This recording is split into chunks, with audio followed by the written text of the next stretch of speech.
Many things happen in your life that shouldn't. The black spot that grew into cancer that just could not wait to meet you. Maybe things do happen for a reason, but that reason is stupid. Maybe your brother fell out of a window only because he's an asshole. I love you, but you will never be more wrong than the first time you say, I love you.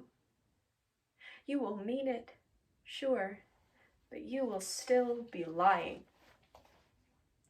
When you ask the majority of people what the best thing about life is, their answer is love. Love is magical. But in contrast, heartbreak is one of the worst feelings in the world. In this poetry program, rooted in heartbreak, including the pieces Scars by Rudy Francisco, a collection of poems from Our Numbered Days by Neil Hilborn, and an original piece titled Deceit, it explores how a heartbreak can feel like the end of the world. It clears the way for us to root and grow into better people.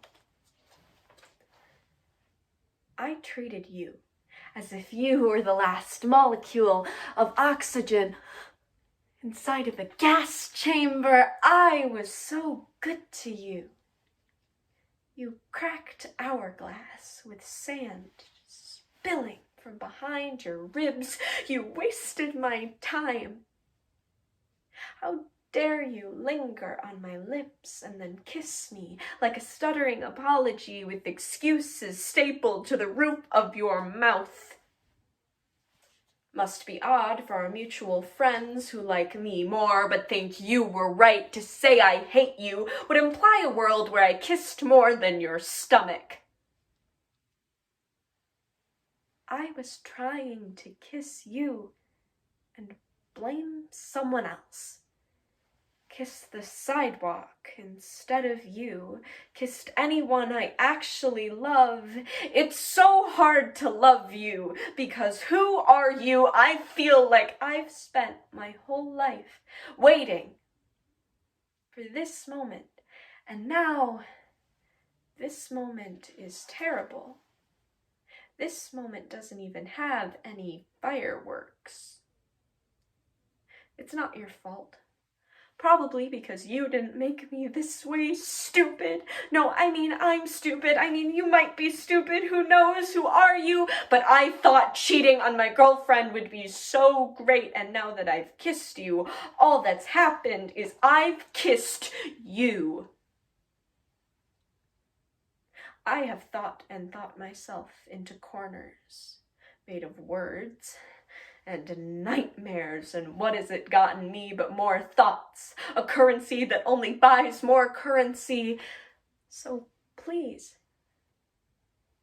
if you want to continue existing, do something.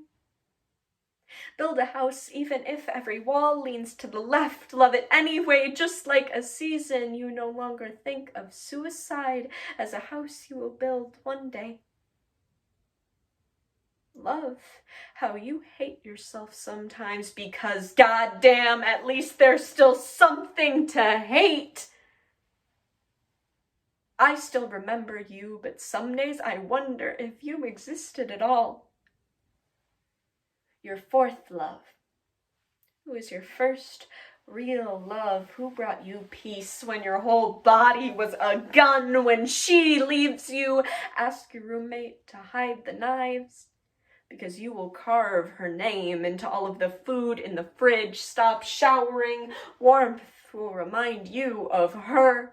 Masturbate in public. Hope someone catches you. You need to feel vulnerable in front of anyone else. It takes so much less energy to not exist than it does to exist and get burned.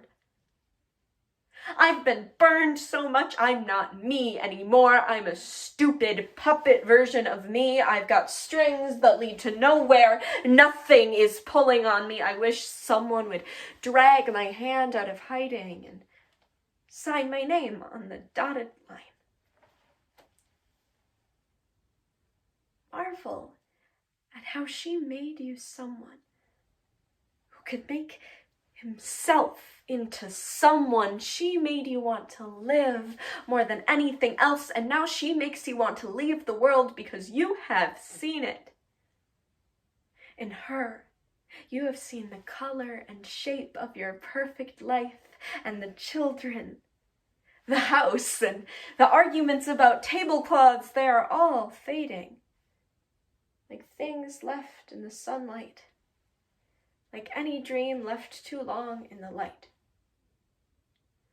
I too have ended relationships because suddenly I was also exposed, but isolation is not safety, it is death. If no one knows you're alive, you aren't. If a tree falls in the forest and no one's around to hear it, it does make a sound, but then that sound is gone. I am not saying you will find the meaning of life in other people. I am saying that other people are the life to which you provide the meaning, because she filled something in you that is still full even though she's gone. One day, I'll fall back in love with myself. I say one day because I don't believe I came out like this. I say one day because people keep saying I'll find love when I stop looking, and what they're really saying is give up on yourself until the sadness beats itself out, until a seed of hope falls from the sky and happens to root itself in your dying body. Not to say my body is dying, but if the host is dead, the seed won't root. If the host is dead, you're a sack of limbs, and if you're treating people like seeds instead of flowers, you'll expect them to tunnel in to your dead flesh and make it a home, and no one wants a dead corpse. No one wants to tunnel in when you'll only rot. But the undead have motivation, and I will too. I'll crawl out of my grave and I'll build my own seed, and I won't jump into love with myself now. But I'll keep falling until I can say I don't love myself yet. I'll keep falling until I can't see the people that tell me I have to love myself first. That is throwing fertilizer at a plant that doesn't exist yet. That is throwing shit if I find a seed first or later or ever. I'll plant it. One day, I hope to fall back in love with myself, and by then, I'll know what love is.